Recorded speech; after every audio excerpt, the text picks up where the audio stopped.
ಹುಬ್ಬಳ್ಳಿ ನಗರದ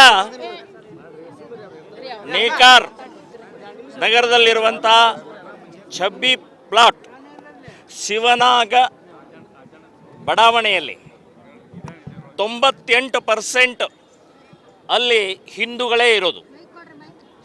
ಕಳೆದ 4 ತಿಂಗಳಿಂದ ನೇಕಾರ ನಗರದ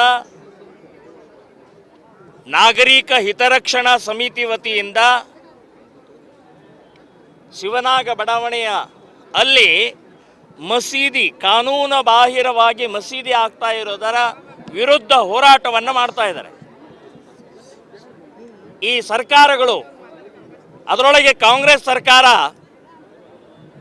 ಯಾವಾಗ ಗಡುವು ಕೊಡ್ತೀವಿ ಆ ಗಡುವು ಕೊಡುವವರೆಗೆ ಎಚ್ಚರಾಗುವುದಿಲ್ಲ. ಇವರು 1ನೇ ತಾರೀಕು ಗಡುವು ಕೊಟ್ಟಿದ್ದಾರೆ, ಆವಾಗ 1ನೇ ತಾರೀಕು ಪ್ರಾರಂಭ ಇವ್ರದ್ದು. ತಹಶೀಲ್ದಾರು ಎಲ್ಲರೂ ಉಳಿದವರೆಲ್ಲ ಬಂದರಲ್ಲಿ. ಯಾಕೆ 4 ತಿಂಗಳು ಹೋರಾಟ ಮಾಡ್ತಾ ಇದ್ದಾರೆ. ದಾಖಲೆಗಳನ್ನು ತಪಾಸಣೆ ಮಾಡಿ ಅವರ ನ್ಯಾಯ ಕೊಡಬೇಕು ಅಂತನ್ನುವಂಥದ್ದು ಗೊತ್ತಾಗೋದಿಲ್ವ ನಿಮಗೆ?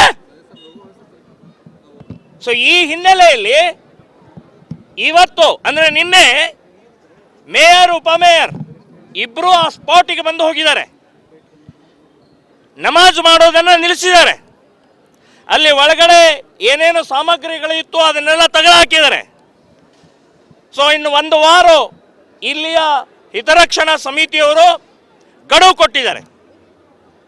ಪೂರ್ಣ ಪ್ರಮಾಣದಲ್ಲಿ ಇಲ್ಲಿ ಯಾವುದೇ ರೀತಿಯ ಮನೆ ವಾಸಕ್ಕೆ ಮಾತ್ರ ಇರಬೇಕು ವಿನಃ ಇನ್ನು ನಮಾಜ್ ಮಾಡುವಂಥದ್ದು ಮಸೀದಿ ಕಟ್ಟುವಂಥದ್ದು ಆಗಬಾರದು ಅನ್ನುವಂಥದ್ದು ನಿಶ್ಚಯವನ್ನು ಮಾಡಿದ್ದೀವಿ. ಸೊ 1 ವಾರ ನಂತರ ಮತ್ತೆ ಈ ಹೋರಾಟ ಮುಂದುವರಿಯುತ್ತೆ. ಅಕಸ್ಮಾತ್ ನೀವು ಅದನ್ನು ಆ ಶೆಡ್ ಇರ್ಬೋದು, ಕಟ್ಟಡದ ಕಟ್ಟುವಂಥ ಮಾದರಿಗಳನ್ನಿರ್ಬೋದು, ಅದನ್ನು ತೆರವುಗೊಳಿಸಲಿಲ್ಲ ಅಂದರೆ ಇನ್ನು ಮುಂದಿನ ಹೋರಾಟ ಮನವಿ, ರ್ಯಾಲಿ, ಧರಣಿ ಇಲ್ಲ. ಇನ್ನೇನು ಅನ್ನೋದು ನಾವು ಮುಂದಿನ ತೋರಿಸ್ತೀವಿ ನಾವು ಅಂತ ಅನ್ನುವಂಥ. ಹೌದು, ಆಲ್ರೆಡಿ 100 ಮೀಟರ್ ಅಂತರದಲ್ಲಿ 4 ಮಸೀದಿ ಇದ್ದಾವೆ. ಅಲ್ಲಿ ಇರುವಂಥ ಹಿಂದೂಗಳ ಮೆಜಾರಿಟಿ ಇರುವಂಥ ಇದರಲ್ಲಿ ಮಸೀದಿ ಕಟ್ಟಿ ಹಿಂದೂಗಳಿಗೆ ತೊಂದರೆ ಕೊಡೋಗೋಸ್ಕರನೇ ಇರೋದು. ಮೆರವಣಿಗೆ ಹೋಗಬಾರ್ದು, ವಾದ್ಯ ಬಾರಿಸಬಾರ್ದು, ಪಟಾಕಿ ಹಾರಿಸಬಾರ್ದು ಅಂತನ್ನುವಂಥದ್ದೇ ಪ್ರಾರಂಭ ಆಗುತ್ತೆ. ಇಲ್ಲಿವರೆಗೆ ಅನುಭವಿಸಿದ್ವಿ ನಾವು. ಮತ್ತು 4 ಮಸೀದಿ ಇದ್ದಾಗ ಇನ್ನೊಂದು ಯಾಕೆ ಮಸೀದಿ ಅವಶ್ಯಕತೆ ಏನಿದೆ? ಮತ್ತು ಮನೆ ಅದು ಈಗ ಮನೆಯನ್ನು ಮಸೀದಿ ಪರಿವರ್ತನೆ ಮಾಡೋಕ್ಕಾಗೋದಿಲ್ಲ. ನೋಟಿಸ್ ಕಾರ್ಪೊರೇಷನ್ನವ್ರು ನೋಟಿಸ್ ಅಂಟಿಸಿದ್ರು, ಅದನ್ನು ಹರಿದಾಕ್ತಾರೆ, ಅವ್ರ ಮೇಲೆ ಕ್ರಮ ಇಲ್ಲ. ನಮ್ಮ ಹಿಂದೂ ಇವತ್ತು ಕಾರ್ಯಕರ್ತರು ಇವರು ನಾಗರಿಕ ಇವರೆಲ್ಲರೂ ಕೂತ್ಕೊಂಡು ಒಂದು ಭಜನೆ ಮಾಡಿದರೆ, ಹನುಮಾನ್ ಚಾಲಿಸ ಹೇಳಿದರೆ 1 ಲಕ್ಷ ಬಾಂಡ್ ಕೇಳ್ತಾರೆ ಇವರು. ಯಾಕೆ ಬಾಂಡ್ ಹಾಕ್ಬೇಕ್ರೆ?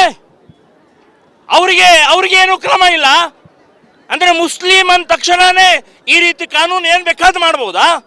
ಇದು ಸರಿಯಲ್ಲ.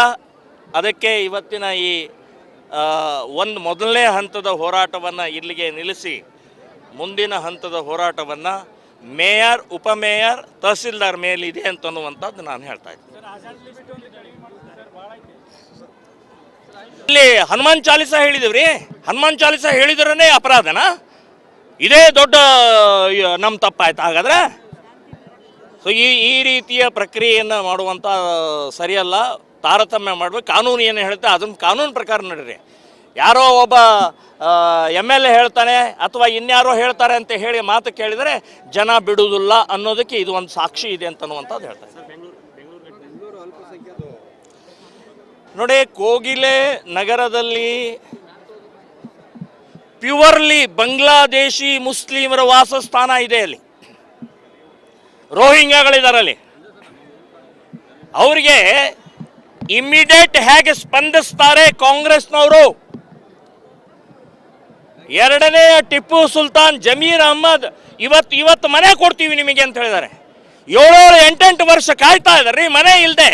ಚಪ್ರದಲ್ಲಿ ಒಂದು ಟೆಂಟ್ ಹಾಕೊಂಡು ಬಿಸಿಲು ಮಳೆ ಉಪವಾಸ ಇದ್ಕೊಂಡು ಸಾಯ್ತಾ ಇದ್ದಾರೆ. ಅವರಿಗೆ ಇಲ್ಲ. ಇವತ್ತು ನೀವು ಬಾಂಗ್ಲಾ ಮುಸ್ಲಿಮರಿಗೆ ಕೊಡ್ತಾ ಇರುವಂಥ ತಪ್ಪು. ಈಗಾಗಲೇ ನಾವು ಹೈಕೋರ್ಟ್ನಲ್ಲಿ ನಮ್ಮ ಕಡೆಯಿಂದನೂ PIL ಹಾಕೋದಂತ ನಿಶ್ಚಯ ಮಾಡಿದ್ದೇವೆ. ಗ್ಯಾರಂಟಿ ನ್ಯೂಸ್, ಸುದ್ದಿ ಖಚಿತ, ನ್ಯಾಯ ನಿಶ್ಚಿತ.